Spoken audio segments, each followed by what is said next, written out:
What's up, everybody? It's your girl Victoria. Hey, what's up? It's Miss Beckett. And go ahead, shit. Take over. No, I It's apologize. okay. No, Phil, I apologize. I didn't know with the skills. It's okay. What's your name? Sorry. I'm a guest. My name's Furman and What's yours? And my name is Derek. Derek lost his voice, so. You have to pardon me. Yeah, pardon him. Okay, so today we are going to be talking about some Black issues. But before we get into that, I do want to go ahead and just, get to know our guests that are here speaking with us. So you guys can kind of get their mindsets a little bit, because you know how we are, so you know how our opinions are kind of gonna come. But and we have two Black men in the room, so tell us where y'all from, what you do, all that good stuff. I'm from Kansas City, Missouri. I work at Amazon. I manage at Jimmy John's. And that's what I do for work. And I just chill, just basically just lay back and just trying to learn Dallas some more. Just recently moved out here in September, so just trying to get the lay of the land and trying to find the new hot spots to eat at. Food. They got some good food spots over here. They're doing a lot of big selection. I'm a professional shit talker. Sometimes people laugh, sometimes they nod their heads. In my meantime, I just smoke blunts and chill with the fam. So, I know it's other stuff you do too, right? That's really all I do. I work. I do stand-up comedy. I book speaking gigs. No, that's shit talking. I book gigs. I work. During the day, I'm booking gigs. I'm working out. I'm hanging out with friends. I'm calling my mom. Spending time with my grandma. Babysitting my niece and nephews. Where are your gigs? How often do you have gigs? All that Right now, because of quarantine and everything, I'm not doing any shows. All my shows have been TBD. Until 2022. No, I'm just playing. Catch me in the summertime. Catch me in the summertime. I got some stuff coming up in Atlanta. Got some shows booked out in Houston in the next couple of weeks. But other than that, you can find me anywhere I like to travel. I'd be in DC. It's my favorite city to go to. In Dallas, you can find me at Hyenas, or you can find me at any of the improvs, whether it's in Addison or Arlington. So yeah, that's what I do. And how did you get started? Shit, man. It's just I don't know. I'm a guy who's wanted to always have something of his own, build. That's what I like about America. You can go out and just build your own business. So with me, I'm just a business. I was a business owner, started my financial practice when I was 20. And it was cool. I was doing it. I was grinding. You just learn how to build something up from the ground up, and I didn't like it. There was no it didn't give me soul satisfaction. And from there, when I was there, they taught us there's a million ways to be a millionaire. And so if I know that, and if I know that all I need to build any business successfully is have true value in my product, and just have hard work and persistency, why not do something I enjoy? And if I'm really good at comedy and I enjoy that, let me go work my ass off, work my ass off, work my ass off, show my value, do my networking, and let the dice roll. So yeah, 3 years strong, enjoying it, got a lot of friends in it, and got a lot of memories so far. I got more to make. It's a good mindset to have. That's dope. That's dope. How'd you actually get into that mindset? Were you raised what do your parents do? I'm sorry, is it? Nah, it's cool. It's not. It's kind of on topic. My life is what it is. It is my parents' upbringing to me was just ain't nobody gonna give you shit in this world. You gotta go out and get it. So that's my mindset. And I'm happy talking about Black issues because that's any Black person listening to me, any person listening to me. I want you to remember that. It's just ain't nobody gonna give you shit. Ain't nobody gonna give you your freedom. Ain't nobody gonna give you your rights. You gotta go out there and take it. And that's just been me. I used to have an allowance. That's where it all started when I was 8. I used to have an allowance. My parents split. Didn't get no allowance, but the nigga wants some cookies. So cookies cost $2 for $1 at the store. I noticed I stay in a house full of kids. I got 7 kids in my house. My mom got other adopted kids. But nobody take out the trash. Niggas argue about taking out the trash. 7+ kids, and we got the trash bags stacking up 2 to 3. So I'm dang, I wonder what a house with no kids look like, or a house with just 1 kid. Let me go knock my neighbors up, and then aim to take a trash out. And if there's something I can do for you, and I know I need it done, I can do it. Bam, I can make money off that, and that's just how it runs. So with comedy, everybody want to laugh. I just been a hustler. My dad was a hustler. He sold crack. How he sold crack was I tell a club, hey man, I'm gonna chill at your crib all day. You want some free crack? I bet. I'm gonna chill at your crib, and you just bring enough of your pockets come through. You bring enough of your niggas come through. I give you 2 rocks. Now he ain't in the house. Now he ain't on the streets. But he can guarantee himself income.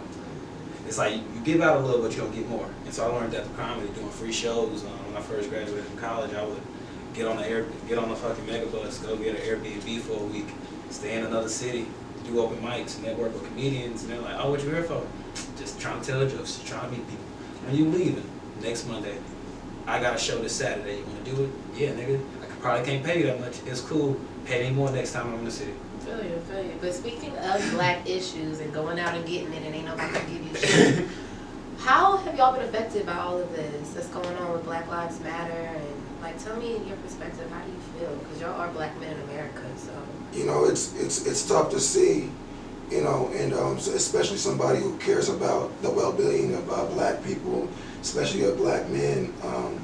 It's tough to see, but at the same time, I feel like it's time, and I feel like I just feel like we've had enough of seeing each other being killed. Not that you see on the news, you don't see it on the newspaper. Like, you're seeing it on Facebook Live. You know what I'm saying? You're getting videos sent to your phone, like it's just everywhere. And it's like when you see somebody who looks just like me, you, and everybody in this room. You know what I'm saying? And if you put your knee in my neck right now, you going to jail. There's no ifs, ands, buts about it, you know. And so that's the outrage that you're seeing and that we're seeing. And so it's like there's no like, oh man, they need to be doing it this way, they need to be doing it that way. It's because when people are mad and when people are had enough, especially when you've been getting bullied, pushed around, killed, harassed for so long, you can't tell people how to react. Yeah. It's anger, and that's what we're seeing. And I don't want to see anybody getting hurt, but at the same time, it's necessary. By any means necessary. Yeah. But you know, if that's the point that we got pushed to, I mean, that's what it is. And you've seen it in sports. The I Can't Breathe shirts in the NBA, Kaepernick taking the knee. There was no satisfying the white man. There was no satisfying the other side. It's like, oh well, you guys can't do it like this. So either way, it was a lose-lose. So now this is the way that the tables have turned. You know what I mean? Mm-hmm. I don't know. I saw shit coming. I love the world. It's a fucked up place. It's gonna continue to be a fucked up place until people actually follow through with change on a day-to-day basis. And shit ain't been happening until recently. So I'm happy. I'm oddly happy about all this. I'm not happy that I see more people dying. It upsets me. I'm a black man who grew up. I grew up afraid of white people. I grew up afraid of white people, and I'm starting to share that. I'm openly sharing that now, because this week it made me realize, damn, my white friends do care about my black issues. Because when I was in college, I made it an effort, a conscious effort to never say nigga around these niggas. Because I'm at A&M, deep at A&M. I was in the core, every day I wake up, I'm the only black guy in the dorm, which is full of white people. They're making jokes about my music, and I'm they make fun of my hygiene, oh, I put up my do-rag, oh, you want to be a thug? No, nigga, I want to take care of my hair. But you're just stupid and you don't get it. And so we never had those conversations, but they knew how I felt because I was still involved actively in the community while I was in school. But this week, I had calls from my friends, and they calling me hey, talk to me. Tell me how you see everything. And I'm like, yeah, bro, this place is fucked up. This place has been fucked up. This is the, one fun fact is, the word equality was not put into the U.S. Constitution until 1865. In a land where you were supposed to be able to do anything you want, the beginning of it was only one group of people can do whatever they want, and they subjected everyone else. And they knew they were in the foul because they had arguments about hey man, what about these slaves? They technically count as people. But we want to treat them as people. All right, 3/5. Shit like that is all right, bro. It's been fucked up, and they've given us little tokens of little things to shut up over time, the Book of Tea thing way back in the 1920s, or the civil rights movement. So desegregate the military, and it's yeah, you desegregate the military, but are you gonna really give black soldiers opportunity to be officers? Are you gonna give them an opportunity to actually have good jobs within the military? I feel I felt the same way when my non-black friends also reached out to me. I was like, damn, they really care, they're really involved, they really want to help make a difference. But do you think as black people we're giving them too much props? I don't give them no props. I don't like what I don't. Like you're friends with us, so you should speak up for us. You know what I mean? But not only them. Sorry to cut you off. But not only them, but like even just non-black celebrities, public figures or whatever. Like you see a lot in the comments. You see people thanking them. So kind of like with that as well. Like, do you think we're giving them too much props, or do we need to be telling them like, yeah, this is the right thing to be doing? Give them a pat on the back. Yeah, and it should have to tell anybody to do the right thing. Yeah, I won't Yeah. tell And them you know, and really when it comes to this, and I feel like the only thing, and I was gonna say, I kind of feel you on being happy. What I am happy about is the awareness that white people are getting from this. Yeah. And it's like, but this is literally undisputable evidence that you just cannot look away from. You know, you were literally, There's nothing else to look at. you would have to have no conscience to look at that video of Floyd and be like, well, and think nothing of it, you know. And so now they're in a position where they just can't, they can't shun it away. They can't put it underneath the rug. They can't, oh well, he was a thug. This is murder on video, you know. And the intent was ill, you know. And so I think that It was casually. I think the fact that they can keep their silence is why some people acknowledge that they spoke at all. Because a lot of people can just post the black screen and then that's it, right, and not even speak and post more things about it. So I think the fact that they're even saying anything is just like, well, we appreciate you, like we see you, like we know your heart is. Yeah, like your we heart's see in the that right you place. see what's going on, and you know your heart is in the right place. Exactly. I did have someone comment and tell me like that wasn't black. To remove my hashtag. Happened to me. And I'm sorry, but I What was the hashtag? understand the Black Lives Matter, and I understand where they were coming from. But if I wanted to put it on mine, you can't orchestrate what I'm responding to or how I respond or how I feel. If I wanted to put it, it is. It's a way to say it though. Where were they Like coming she was from, just though? like, hey, you should just remove that that Black Lives Matter tag. Like, Well, I know why she was saying that. She was saying that because it was flooding. explain it though. Don't just No, tell yeah, I me got to you. delete something and then you don't even give an explanation, which I get. And I told her, I was like, I get what you're saying. And I'm saying this out of love, but don't dare like dictate or orchestrate what anybody's response, what they put on their post or anything if you're not black. Like, because you don't know how somebody else is taking it. Like, you don't know if I'm offended or not. You know what I mean? I felt the same type of way because a non-black girl commented on mine when I at first put Black Lives Matter, and I was just like, damn, I really wish a non-black person did not tell me. If I don't read you know my why response, felt that I way, know. but I just did. I I didn't had want to tell them her to by tell me herself. shit. But I mean, obviously, you gotta be like, you gotta think about it logically. Yeah. Like, okay, it makes sense. Let me go ahead and delete this and repost something else. Anyways, I think that whole thing was a ploy, so I just feel like they're trying to distract us. that you were in, you know, through kindergarten through A little flying. all the way up through high school. I was the black kid that talked too white because I was around the majority of, you know, just white kids, and that's just what it was. So my friends that reached out to me apologizing, dude, man, like if I ever said anything, I'm just like, you know, like no, like, you know. But it's like at the end of the day, no white person will ever understand. You will never even understand or grasp the concept. Like it's they can't. you can understand. You can you know get it. See you where know I'm coming from. you can see where I'm coming from. But I think like regardless of your care, you just don't understand the feeling behind it. Like, you know what I mean? Yeah, So I just tell my friends to do, like, we just got to do better because there's no words that's going to make me feel, that's going to make me feel, you know, that's going to make me feel better. You know, there's no, hey man, like I know it's been messed up for X 60 plus years, you know, however long you've been alive, our grandfathers and our great grandparents and stuff like that. I know there's nothing that we can say. There isn't, you know what I'm saying? The only thing that we can do is just do better. And you know, just like there is no, it is educating ourselves, and it's not, and it's like so many. You see the white people with the culture, you see the white people with the Air Force Ones, and you know with the Louis, and that's all. That's great. You know what I'm saying? But understand the origins of black. You know what I'm saying? Do you know why black people wear Air Force Ones though? That's my thing. Like that's my whole thing. Like, oh, do you wear Air Force Ones just because you saw ASAP Rocky wearing them, or do you know why? Yeah, before that. I know what you're saying, but that's why they want to wear. But it's like, do you know why? Do you know why we wear them? But even even just understanding the civil rights movement, the Jim Crows, the slave trade, just going back to that. If you're going to get the black culture, that has to be first.